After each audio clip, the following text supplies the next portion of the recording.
Good morning. We are getting ready to start. So students, quiet down. The TV cameras are getting ready to go on. We want you in your best Crispus Attucks manner.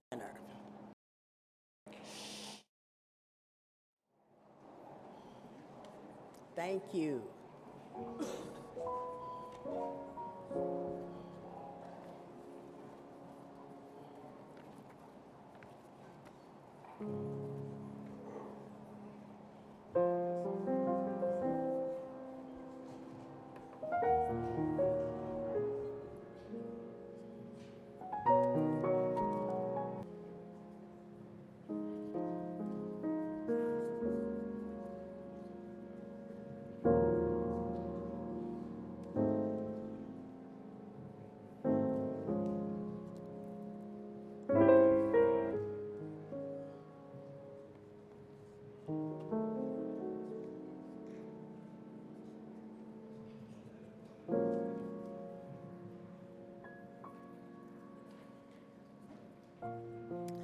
Good morning.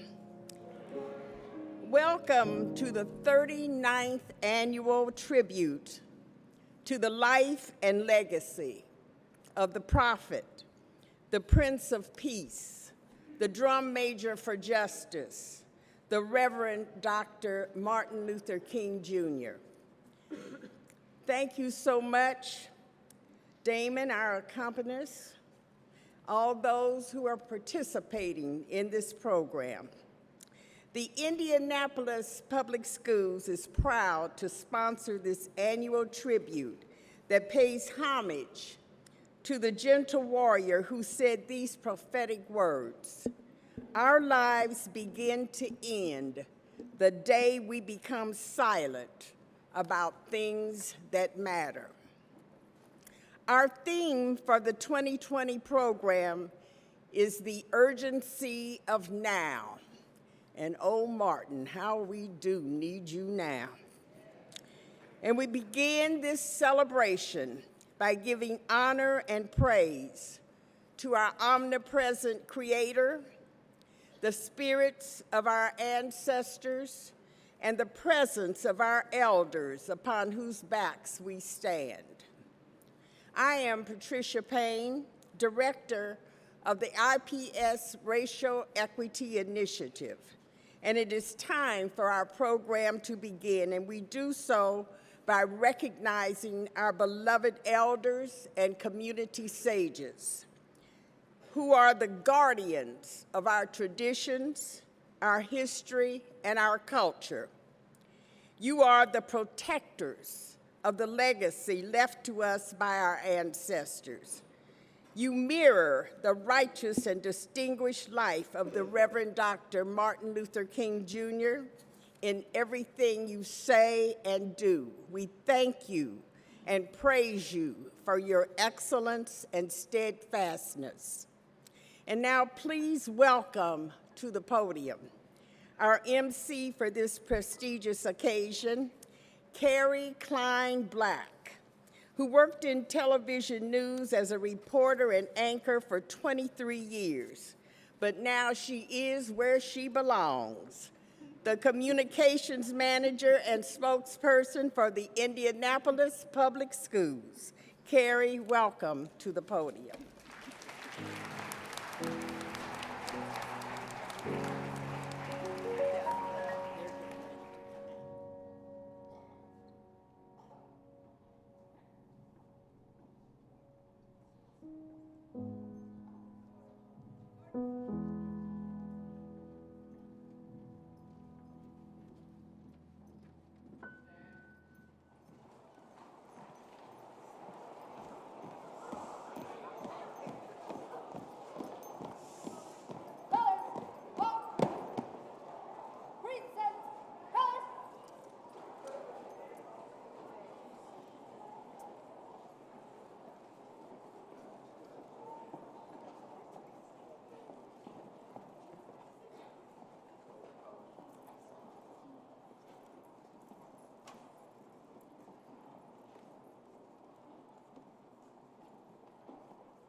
Ladies and gentlemen, that was the Building Blocks Academy Scholars. Can we give them one more hand of applause?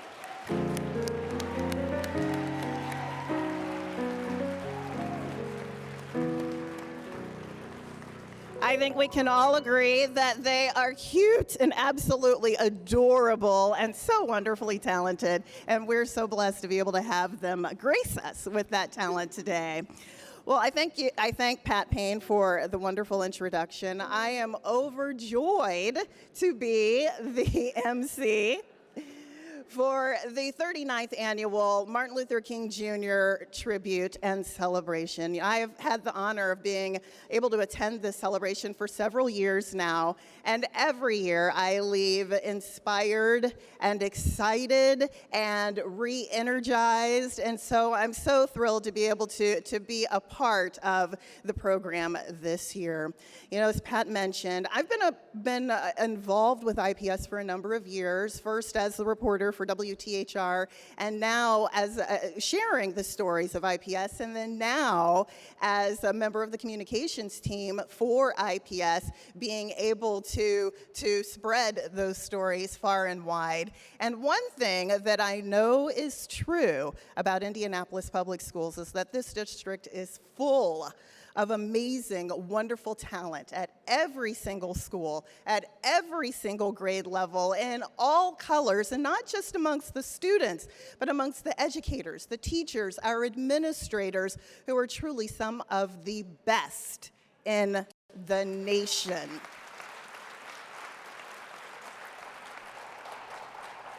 So as you sit today and as you enjoy this program, not only will you see a showcase of student talent, you're going to be educated, motivated, energized by a number of community leaders who have a word for you. And not only those here in this standing room only audience in the beautiful auditorium at the historic Crispus Attucks High School, but also throughout the district, because this program is being live streamed thanks to WFYI, so that every one of our 30,000 students spread across our 70-plus buildings will have the opportunity to not only learn who Dr. King was, but also the legacy he left and how we can all be a part of keeping that dream alive. So as we get started, I would like to introduce our esteemed, newly re-elected president of our IPS Board of School Commissioners, Michael O'Connor, who will be followed by a word of purpose from our illustrious superintendent, Alicia Johnson. And then she will be followed by celebration and song from the newcomer music group, where Arturo Rodriguez is the principal and Tracy Prescott is the music specialist.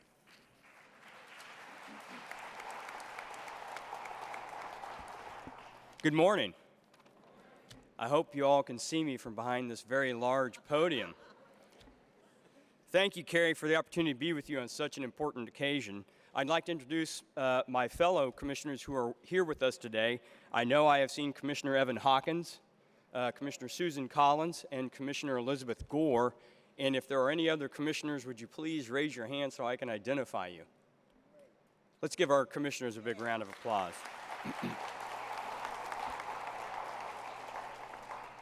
There's an age-old saying that the day you stop learning is the day you start dying. Well, I want to thank Dr. Pat Payne, who I will credit for taking a few years off of my biological clock. She has taught me a great deal, and we all owe her a debt of gratitude for her commitment to our city and our beloved IPS family. Pat, would you please stand? Would everyone please give her a round of applause?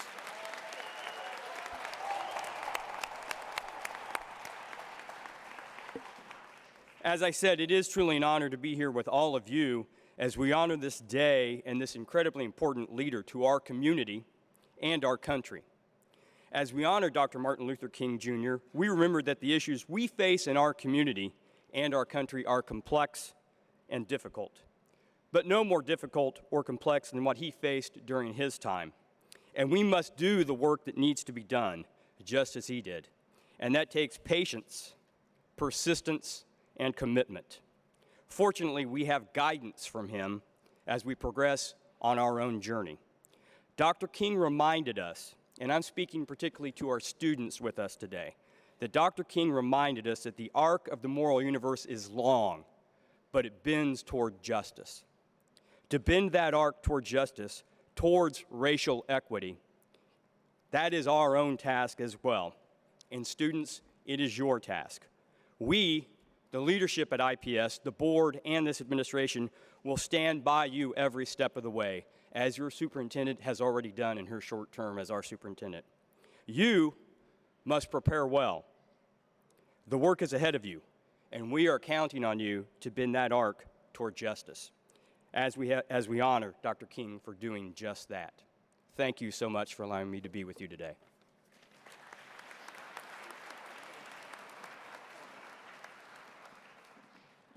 In 1939, jazz singer Billie Holiday sang the song Strange Fruit for the first time in front of an audience.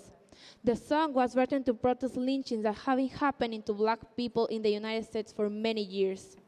Today, we are still seeing the same kind of racism. Yesterday's lynchings are today's police action shootings. We would like to sing Strange Fruit for you in honor of all the creative and talented lives that we have lost to racism in this country.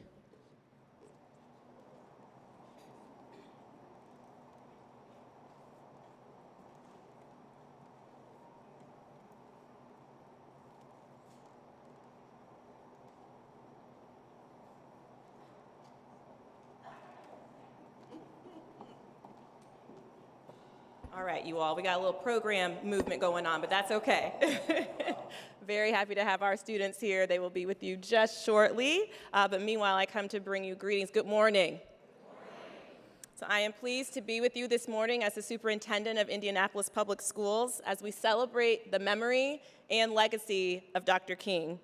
To our board president and other commissioners who are with us this morning, to community members and city leaders who I also see in the audience, to the illustrious alumni of Crispus Attucks who also come every year and show out at this event, to our students and Team IPS members who are here in the auditorium, and those who are streaming across the different schools in our district, good morning, and we're glad that you are with us.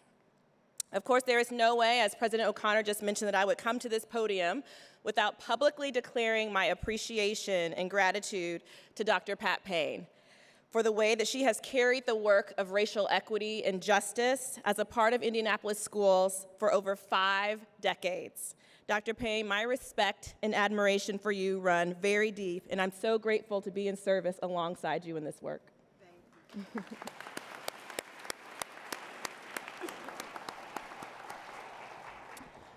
I've been charged with giving the purpose for this event and thought a lot about what I wanted to share and ultimately came up with a challenge that I hope will also help to frame the purpose for this morning. It isn't lost on me the progress that we've made as a society since Dr. King's life. While my grandparents all attended racially segregated schools, my mother and father did not. I did not. As a mother of 3 school-age black children, I am free to send them to school where I'd like and to expect that they have the same resources as their white counterparts. There's no more separate but equal when it comes to education, when you look in the books. Most people in our society would be outwardly shocked and disgusted if we were again to see bathrooms labeled colored or black and then white. There are no more neighborhood associations with specific rules that say I can't live there because of the color of my skin. And if I get sick, I can expect to be treated in a hospital by doctors just as anyone else would be treated. By most accounts, when we look at the world around us as black people and other people of color, we have arrived. Things are better. Except when we look a little bit deeper, that story changes. In our state of Indiana, we see double-digit differences in the achievement of our Latino and black students as compared to our white students. In housing, while the home ownership rate of white households is nearly 75%, as of 2018 in black households, it had not yet even reached 45%. In healthcare, the maternal mortality rate for black women, meaning the rate at which pregnant black mothers pass away due to a pregnancy-related issue, is over 3 times the rate of white women, according to the Maternal Health Task Force at Harvard University. So while it may look like we've come a long way, we can be treated in the same hospitals, we can go to the same schools, we can live in the same neighborhoods, and progress has been made, We cannot be satisfied with the current state of affairs. Students, we talked to you a lot about the 3 E's in terms of what you do after you graduate: enrollment, enlistment, employment. But based on some of the information that I shared with you this morning, I'd like to charge you and all of us with the 4th E, and that E is engaged. We can't sit by and feel okay with the current state of affairs. What happens to some of us should be a concern for all of us. And the only way we continue to make progress is to get engaged.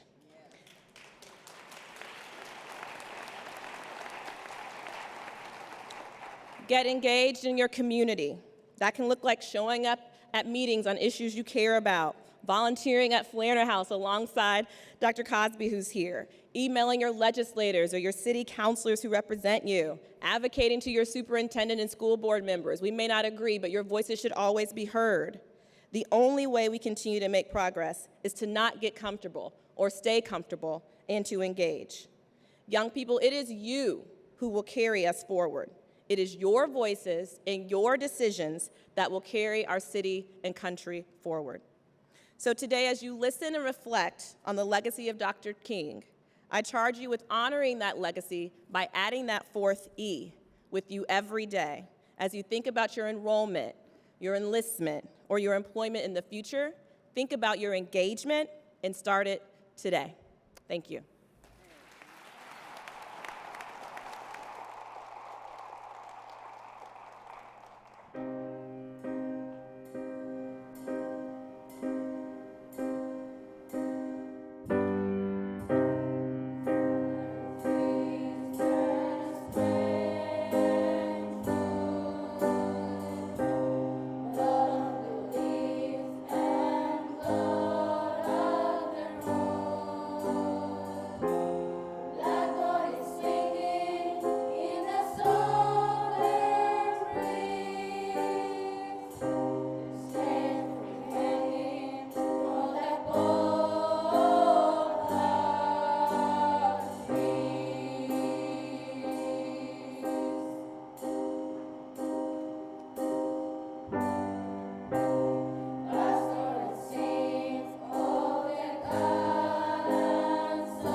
Ladies and gentlemen, change is on the horizon.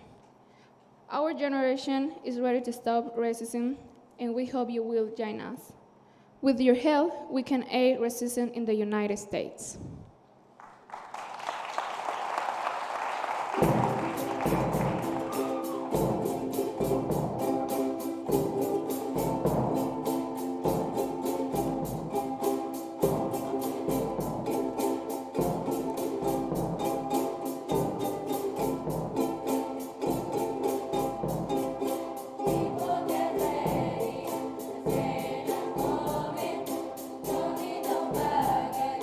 Yeah.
Thank you again to our newcomer school music group.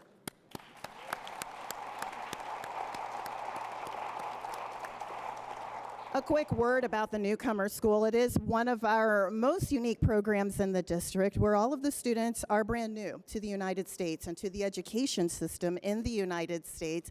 Students from several dozen countries attend there and speak many, many languages. So we're very excited they're a part of this program today. Also, I'd like to thank President Michael O'Connor for his welcome, and also Superintendent Alicia Johnson for her words of purpose. And students, she spoke a word there. She gave you that fourth E. What's that fourth E? Engagement. So let's be mindful and put it into practice. Next up, I'd like to introduce a wonderful student here at Crispus Attucks High School. She's been very engaged and very active over the years. I was just chatting with her this morning. She said she's preparing to go to DePauw University, where she either wants to study neuroscience or psychology, but she knows that she wants to study the mind, she wants to work in a lab, and she also wants to go into the military and serve active duty. So she's got a plan, and she's prepared to carry it out. So I'd like to introduce Faith Harrington. She's a senior here at Crispus Attucks High School, and she will introduce our keynote speaker for the morning.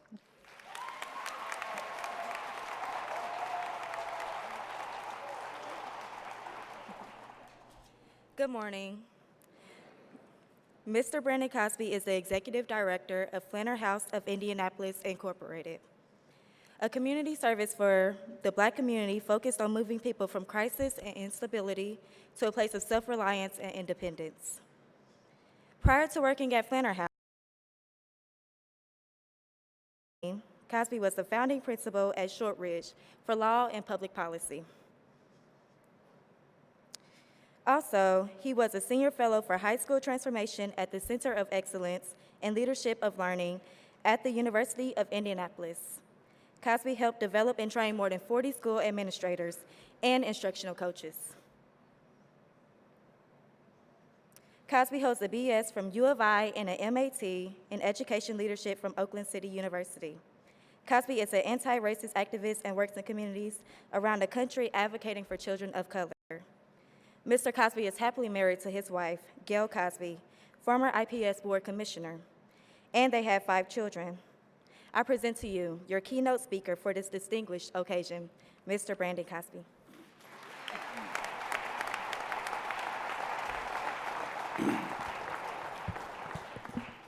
Good morning. Good morning. Every time I walk back into this building, there are so many memories, stories that are attached to this place, histories that are not my own that I carry with me from all of those things that have been shared with me by those who came before me.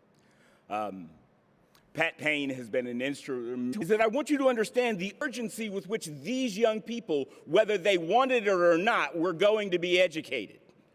You didn't get a choice to opt out. Because many of the teachers who came from all over the country came with the mindset and the attitude that they were going to educate and equip young people to kick down the doors in various professions that had been closed to them, regardless of how well educated they had been themselves. So we talk about this sense of now. One of my favorite poets, his name is Saul Williams. There's a line in a poem that he wrote that says that if I could find the place where truth echoes, I would take the brightness of my children's future and put it in my past so that we may live a brighter now. That I would take the brightness of my children's future and put it in our past so that we may live a brighter now. Because, folks, we have dark days in front of us. I want you to understand that while we celebrate Dr. King today, that there was a point in time where Dr. King was viewed as agitator number one, that he was public enemy number one, that it is only with time and the replaying of certain excerpts of speeches that he has been elevated to this iconic person that we celebrate all over the country. But for a long period of time, including the day in which James Earl Ray decided to fire that bullet in an effort to stop a movement by taking this man's life, that there were people who actually celebrated when he died. That while we understand, yes, today, all of the greatness, all of the work that he was doing, that at that time, at that moment, there were people who were tremendously relieved that he was taken off the field because they thought that a bullet could stop a movement. Muhammad Ali, revered now as one of the greatest athletes of all time, celebrated at the Olympics with the lighting of the torch, championed everywhere. There was a moment when he was public enemy number one in this country, that his political views, his activism, his commitment and advocacy for the black community made him one of the most hated people in this country. So when I tell you to look at the urgency of now by looking at the historical characters of then, there is very little difference between a Muhammad Ali and a Colin Kaepernick.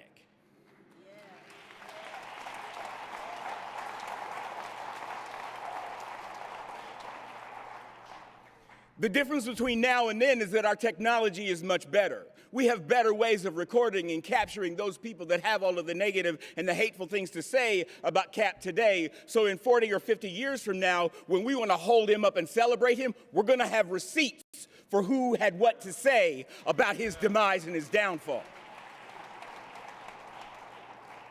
Ladies and gentlemen, if you are not outraged, you are not paying attention. That we have been lulled into a sense of complacency, that we literally right now in this country exist in a space where we have rationalized the locking of children in cages.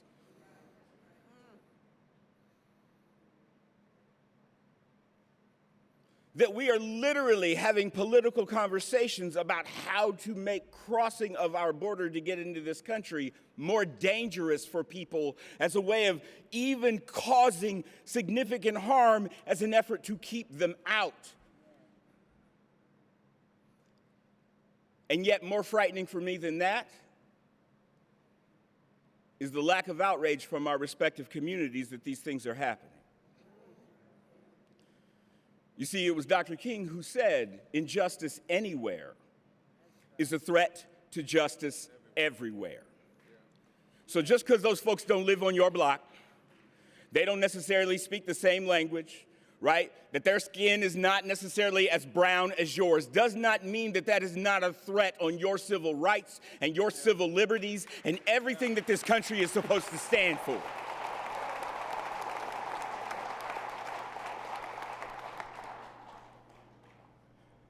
I am tired of hearing people complain about young people. How many young people are tired of hearing people complain about young people? Some of the most amazing things is that if you watch and you listen to the media and the way that things are talked about is that millennials are the most worthless generation of people on the planet. The question that I always raise is, well, who raised them?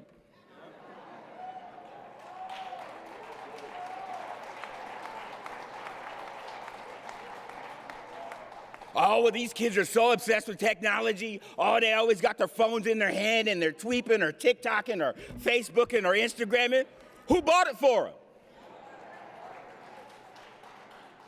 Oh, well, you know, these kids today, were they out of control?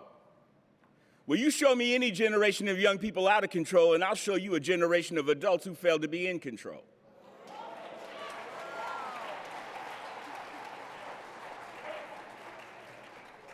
There's a line from the last poets where they wrote, our children have become extra large reflections of shattered dreams and broken promises, and these dreams, corroded by time, are puffed away in a hail of bullets and gun smoke.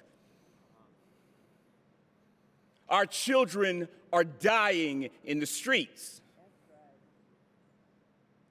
Our children are physically doing to each other what has already been done to them intellectually and spiritually and emotionally in neighborhoods, in churches, and in schools, not just in Indianapolis, but all over the country.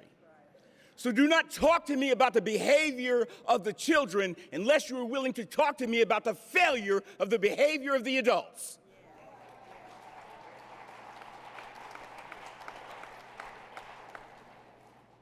National Signing Day just came around, and it was amazing to see all the folks standing around patting the kids on the back and trying to get in the photo shots with them as they signed their commitments to play for different colleges and universities. My little cousin, who is a star volleyball player in Newcastle, Indiana, just signed to play with the University of Alabama. I couldn't be more proud of her. But the conversation around those young people is what I want you to focus on. You ever notice how many adults show up to take credit for that? You ever notice how many adults are standing around, oh, well, you know that kid, he's going to play ball at Kentucky. Yeah. Oh, well, you know he used to shoot baskets in my driveway. Oh, really? Oh, well, you know that little head fake? Yeah, I taught him that. Oh, you did? Yeah, well, don't you know we're related? Oh, you are? Yeah, his mama's sister's cousin's brother is my half-step neighbor-in-law. Everybody trying to find a way to get next to get close to be able to be recognized for the greatness that these young people are beginning to achieve. Where are the adults when these kids are dying in the streets? Where are the adults taking credit for the trigger man? Because you see, somebody raised them too. Somebody played an instrumental role in that young person growing up to believe that not only does his life not have value, but no one else around him's life does either. There was an adult who was every bit as responsible for that as the adult responsible for that young person's jump shot. The urgency of now, folks, is that we have to get down to the fact that there ain't nobody coming to save us but us.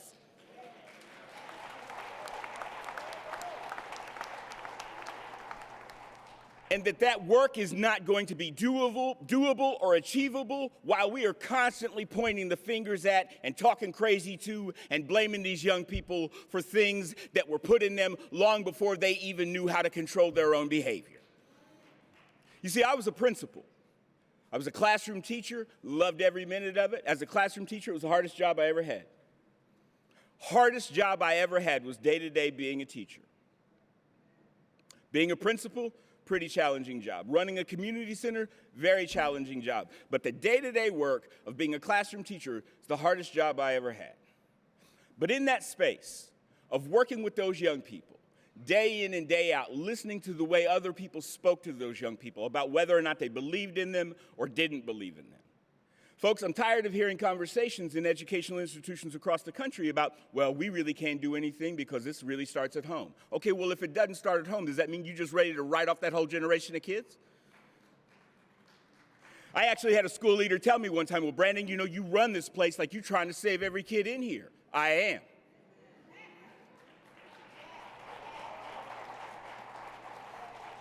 Well, you know, sometimes you need to get it through your head that you're not going to be able to save all of them. I said, oh, really? Take a walk with me. And I walked him into the cafeteria. And I said, ladies and gentlemen, in the middle of lunch, this man would like to tell you something. And he turned and looked at me and goes, what are you doing? I said, well, look, you told me that I can't save all of these kids and that all of them aren't going to make it. Now you get to tell them which one it is. Because let's get something straight. If you are not willing to look that young person in the eye and tell them that they're the one that's not going to make it, that that's the one that we are not going to save, then you don't get to say that to me. Because the bottom line is that the history of us has been always making sure that we took everybody with us. Dr. King meant that when he said we all didn't come here on the same ship, but we're in the same boat now. So, folks, my message to you today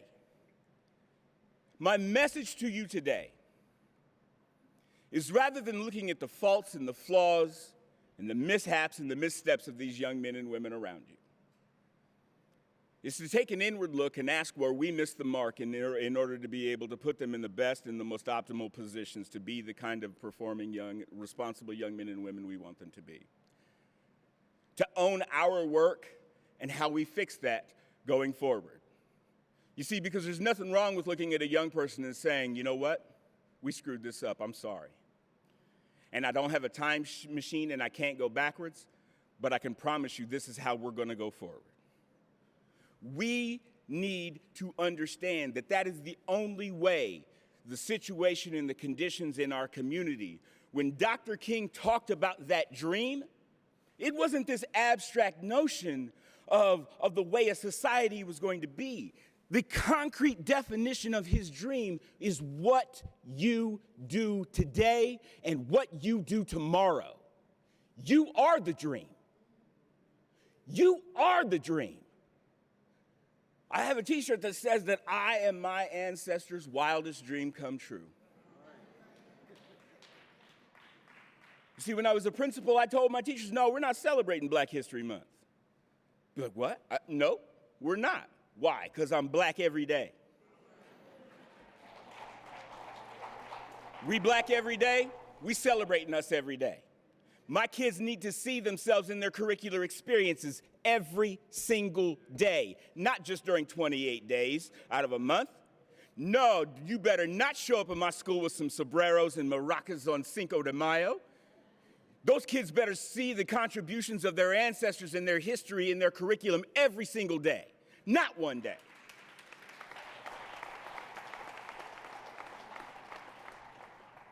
My grandmother used to tell me, baby, and I stayed in trouble a lot.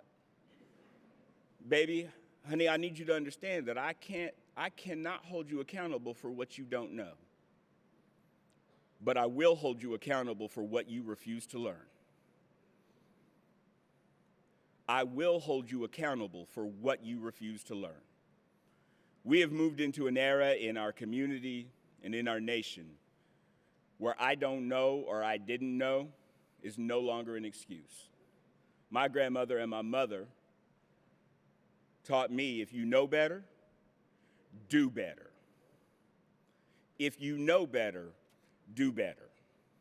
And don't worry about what anybody else is doing. You worry about what it is that is in your locus of control, and you do better. You do better for you do better for the person around you, you do better for the next person.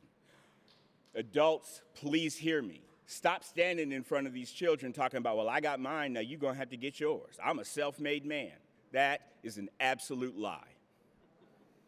That is an absolute, there is no such thing. I'm sick and tired of this macho definition of a self-made man or woman. First of all, that's biologically impossible. Second,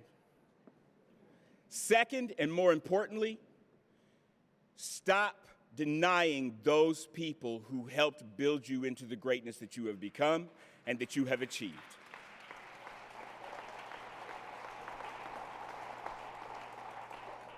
And stop conditioning young people to believe that if they can't do it on their own, then they shouldn't do it at all, because needing help is a sign of weakness. Needing help is not a sign of weakness. Needing help and refusing to ask for it or accept it is. So young people, if you need help, ask for it. Grown folks, if you have the capacity to help, do it, and don't place conditions on it. They don't have to be grateful, kind, pleasant, or polite.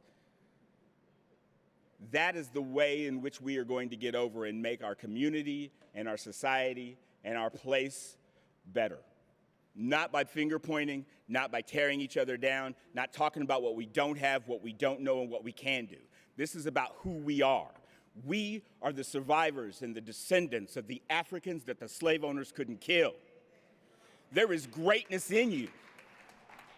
And it is the job of the greater community every single moment of every single day to work with every one of these young souls to bring that out in them and to enhance that opportunity, because that is the way in which we every day will live into the dreams that Dr. King described and espoused of. Thank you.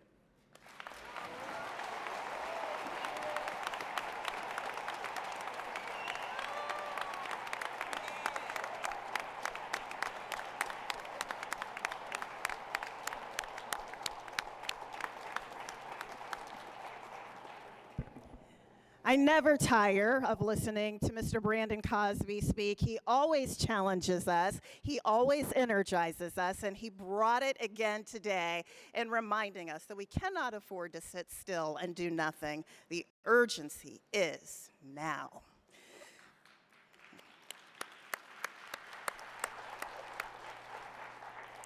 Next up, I would like to introduce another one of our wonderfully talented students here at Crispus Attucks High School. Also a senior, Tiffany Castillo. She is going to introduce our youth speaker who's going to bring a message specifically to youth. That will be followed by a celebration and praise, I Have a Dream, again by the Building Blocks Academy scholars, our fourth and fifth graders at the Building Blocks Academy. And then that will be followed by a celebration of song from our wonderful Crispus Attucks High School concert choir under the leadership of Mr. Matthew Jackson.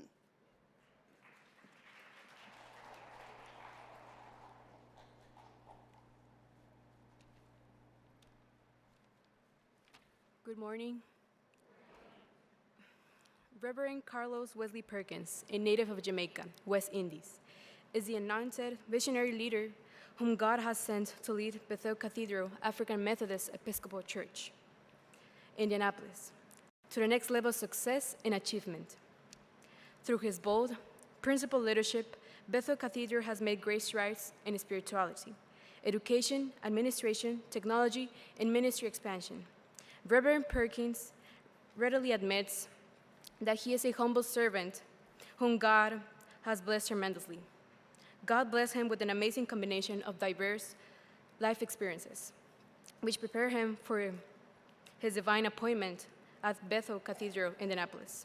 Please welcome to the podium Reverend Carlos Wesley Perkins for the message to our youth.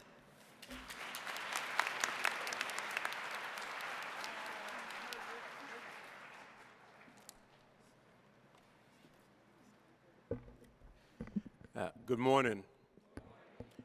Thank you for the opportunity to share a few words with our students as we celebrate the life and legacy of Dr. Martin Luther King, Jr. As I reflect on my experience as a former teacher, a youth advocate, a former secondary school principal, and a pastor, I am encouraged by the resiliency and tenacity of many of you as you persevere and excel in our school system. Dr. Martin Luther King was first and foremost a preacher of the gospel of Jesus Christ. Consequently, many of the images and the messages came from his strong faith foundation in the Word of God. Images of justice, mercy, and righteousness were often taken from the warnings and instruction from the prophets in the Old Testament. In his most quoted and famous speech on dreaming, Dr. King borrowed the story of Joseph, who had a dream of a greater future for his people. Students, you are the lived dream of Dr. King that he saw on August 28, 1963. At this critical time, I encourage you to make the difficult yet necessary decision to move forward with confidence that you are a chosen generation, that you are a royal priesthood, that you are from a peculiar people. Remember this, that God created you, that God gifted you, that God has a plan and a purpose for you. And while we recognize the challenges you face in pursuing a brighter future, we know that success is possible. I know that you have the inner strength, the self-efficacy, the tenacity to get back up after falling. We are committed to continuing to challenge you while offering equal level of support for you to become a contributing member of our community. See, the idea of working hard is not something to be applied occasionally, but is simply a way of life. Take the risk, take action, persevere, learn from your experiences, both successes and setbacks. Learn to communicate effectively, anticipate conflicts and criticism, and learn how to resolve our differences constructively. But above all, young people, remain resilient.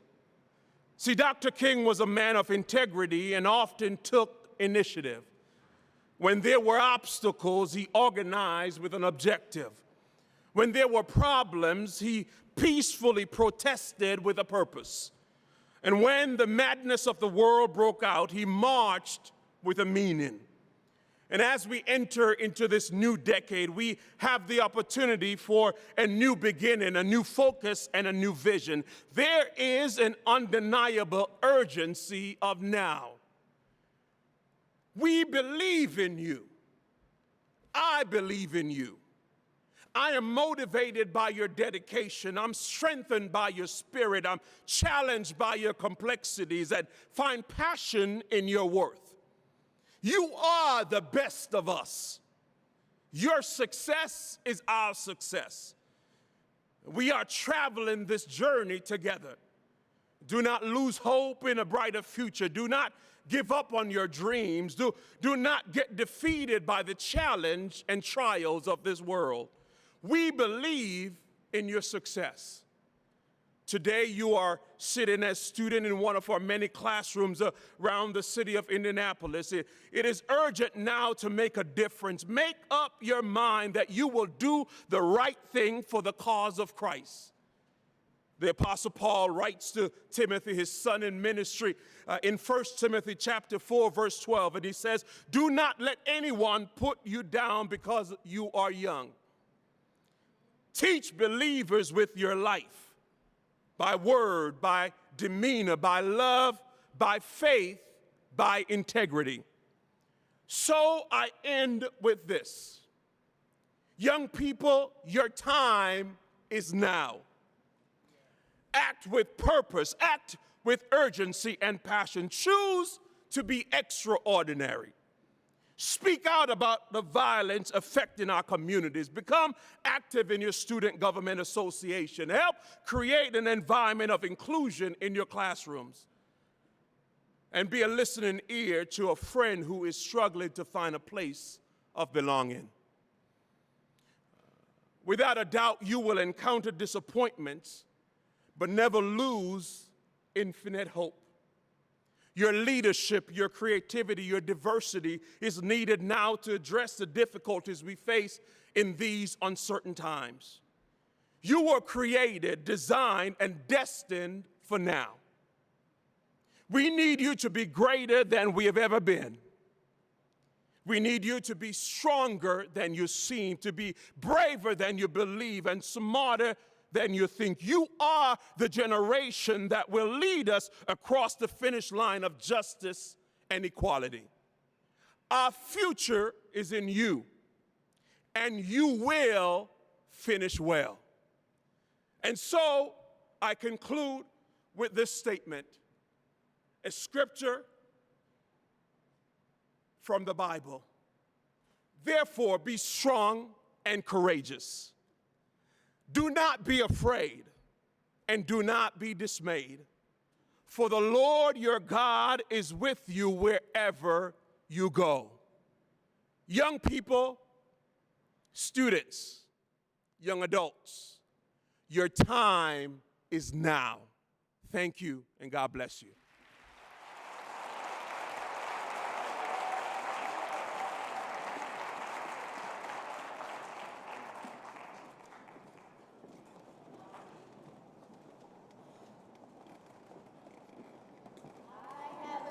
By Reverend Dr. Martin Luther King Jr. 50 years ago, a great American in whose symbolic shadow we stand today signed the Emancipation Proclamation. This momentous decree came as a great beacon light of hope to millions of Negro slaves who have been seared in the flames of withering injustice.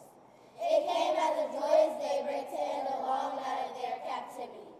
But 100 years later, the Negro still is not free. 100 years later, the life of the Negro is still sadly crippled by the manacles of segregation and the chains of discrimination. 100 years later, the Negro lives on a lonely island of poverty in the midst of a vast ocean of material prosperity. 100 years later, the Negro is still languishing in the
with my face turned to the sun. Weight on my shoulder, a bullet in my gun. Oh, I got eyes on the back of my head, just in case I have to run. I do what I can when I can, while I can for my people. While the clouds roll back and the stars fill the night, that's when I'm gonna stand up, take my people with me. Together we are going to a brand new home, far across the river. Can you hear freedom calling, calling me to answer? Gonna keep on keeping on. I can feel it in my bones.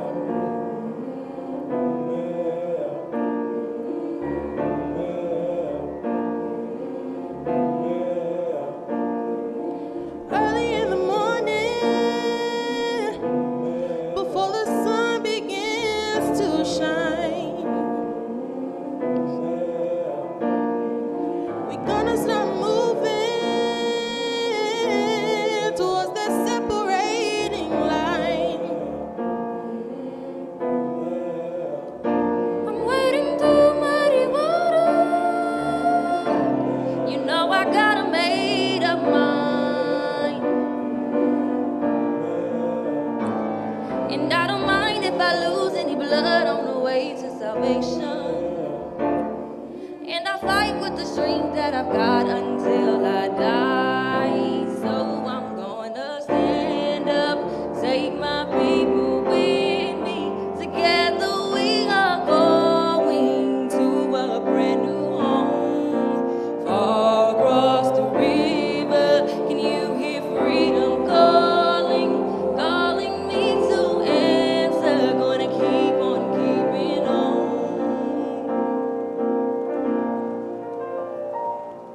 And I know what's around the bend might be hard to face 'cause I'm alone, and I just might fail. My Lord knows I tried. Sure stars fill up the sky.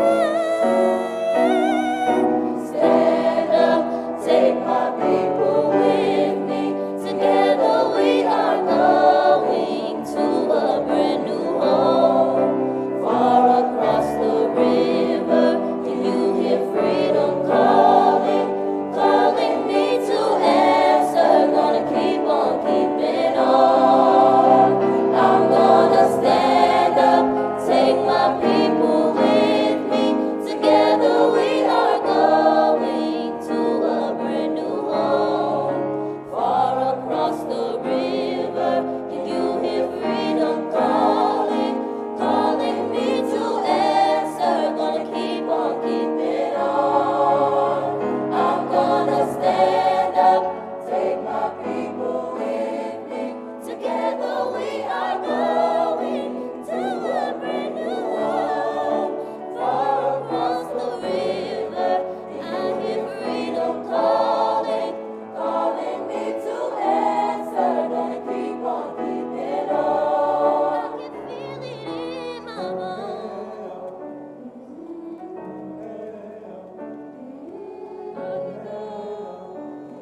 To prepare a place for you.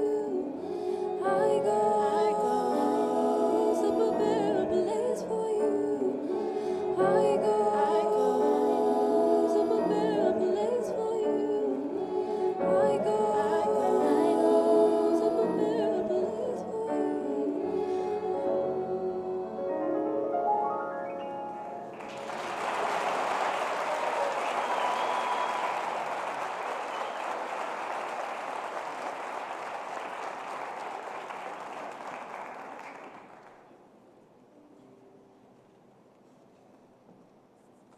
Thank you again to the Crispus Attucks Concert Choir for that wonderful contribution.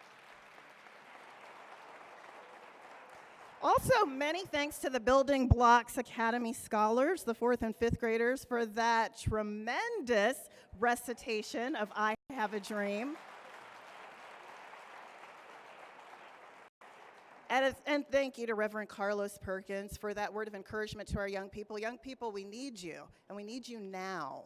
Please remember that. And then finally, thank you to Tiffany Castillo for the introduction of that message to the youth. Well, this concludes my part of the program. Thank you again for indulging in me, and I just thank you for attending the program today. And I now have the honor of turning it over to the wonderful woman, as we've heard earlier, who's organized all of this year after year after year, and who understands the importance of providing such a wonderful program and service like this to the district and the community. I now introduce again Dr. Patricia Payne, the program organizer, and she'll be followed by Lauren Franklin, the principal of Crispus Attucks High School.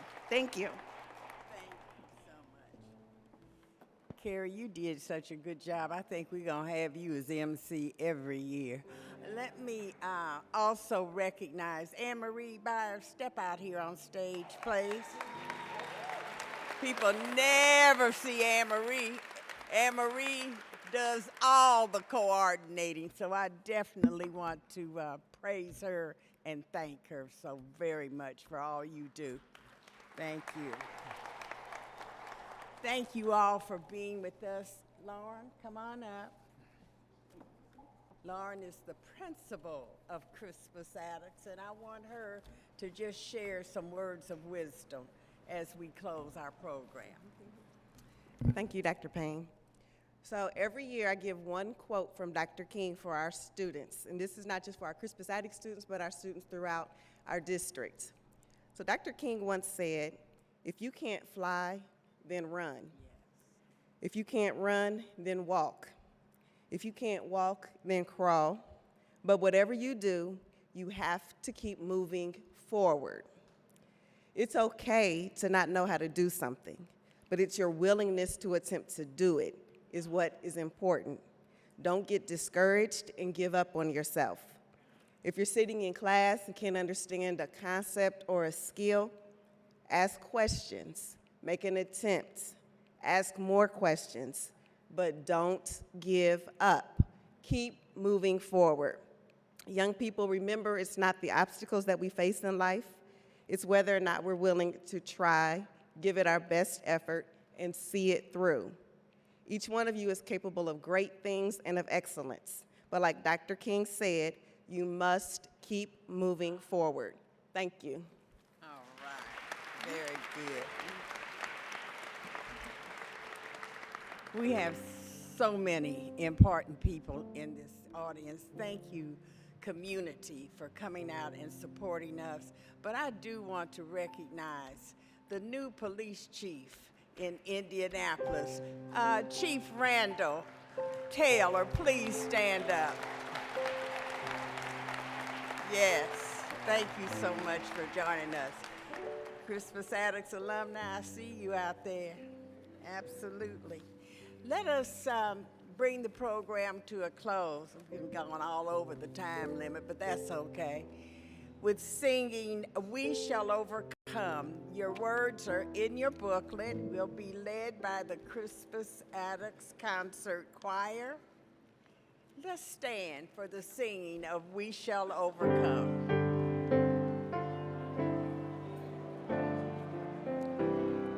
Hold on, students. You just have a little bit longer to go. We shall